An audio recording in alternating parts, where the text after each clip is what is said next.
Hello, and welcome back to my channel. It's Emily, your favorite recruiter by day, career coach by night, and then podcaster on the weekends.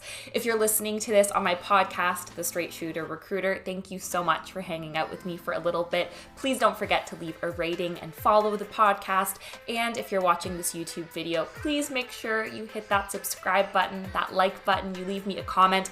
It seriously helps me out so much in understanding what content helps you, and very selfishly helps me grow my platform. Today, we are going to be talking all things new grad and fresher. How do you get your first full-time job after graduating? Today, we're going to be covering a really straightforward to-do list. Everything you need to do, starting from how to prepare your resume all the way to interviews, with hyperlinked videos in here that are going to go a little bit more in depth on each topic. Let's get into it. First things first, you are going to start early. It's really important that you start your job search at least 4 months in advance of when you graduate. Yes, I know that sounds like it's early, but remember, when you're graduating from a program, whether it's college, university, or otherwise, you and thousands of other people are going to be graduating at the same time and likely competing for the same jobs.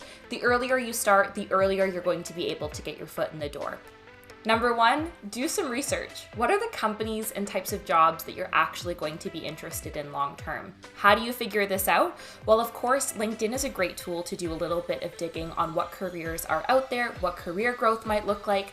An example of this might be if you're interested in becoming a software developer, go on LinkedIn, type in the keyword software developer, and see what people pop up in your area. What companies did they start at? What jobs do they have now? What schools did they go to? Take a look at people that have similar profiles to you and see where their careers took them. But another thing you can do, and frankly, what I think is the better option, is network. Which leads me to tip number 2. There is nothing more important in your first job search than networking. I know I talk about it all the time. Networking can feel extremely overwhelming, but like I said, you're competing against thousands of other people for the exact same roles. So it's critical that you're actually building a network of people who are willing to advocate for you when you are applying for jobs. I won't go into why networking is so important because I talk about it all the time on this channel. But check out this video that's going to go way more in depth on why networking is critical. So if I were thinking about this like a to-do list, here's what my personal to-do list would look like. 5 months before I graduate, I would be researching what specific jobs I'm interested in. About 4 months before I graduate, I would start networking really aggressively with people in my network, whether it's people I know through school or folks that I found on LinkedIn. Remember, there's nothing wrong with you cold reaching out to people who are at companies or in jobs that you're interested in just to learn a little bit more about what they do. I've got a key card up here on how to reach out, what to say, and how to have these conversations. The purpose of networking, yes, is to learn a little bit more about your career and what will be a good fit for you, but it's also a really great way to get people to refer you for jobs. Which leads me to step number 3. Maybe it's time to start applying for those jobs.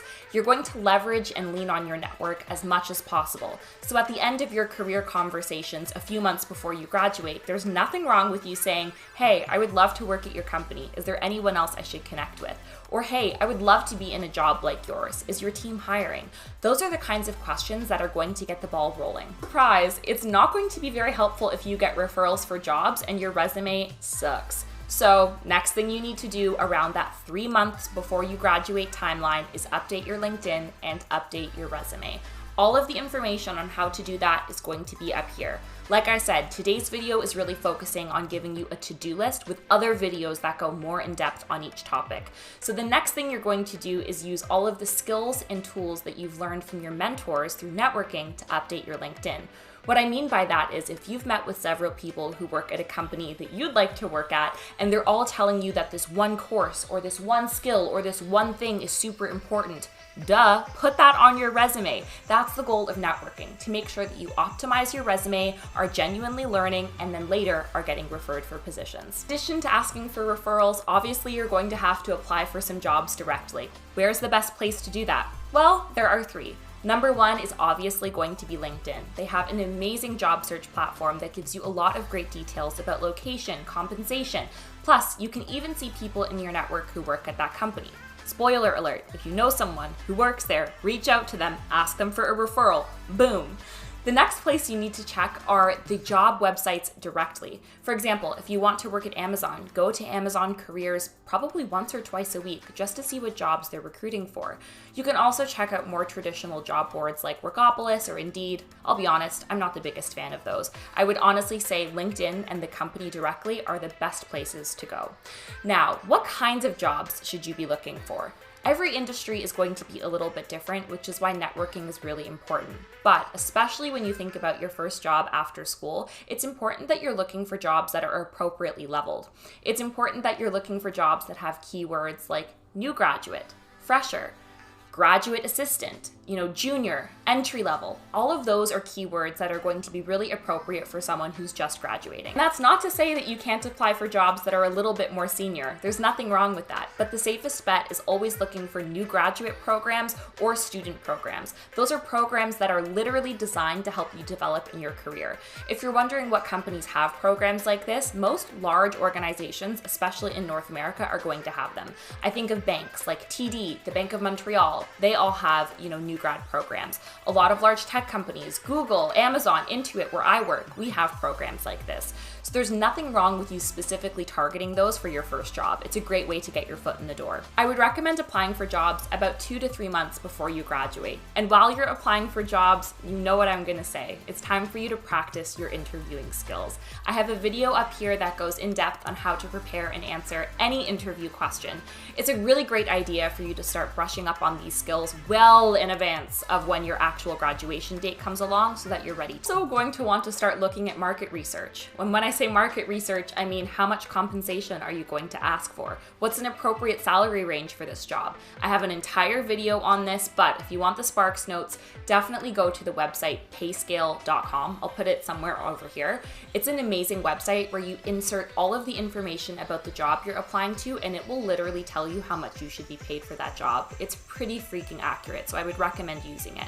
So use all of that information and also get really comfortable with negotiating for salary. I have a whole video on this here. If there's one piece of advice I could give you if you're looking for your first full-time job after school, actually I lied, I'm gonna give you 2. Number 1 is don't be hard on yourself. On average, it takes 4 to 8 months to find your first job after graduating, which is why I recommend starting early. But please do not think that you're going to be perfect in every interview and that every employer is going to expect you to be perfect. You are a new graduate. It is okay for you to still be learning how to interview or about the corporate world. That is completely expected. So number 1, please do not be hard on yourself. Number 2, be picky when it comes to the companies you work for. Now, I get it. You're never going to love your first job out of school. It's actually pretty natural to not love your first job out of school. So instead of being overly picky about the specific job you're going to do, focus more so on the industry and what you'll be able to learn. For example, you might not love being an entry-level accountant. Nobody does. But are you applying to a company that genuinely values you, that values your growth, and that you see a long-term career there, or at least for the first couple of years?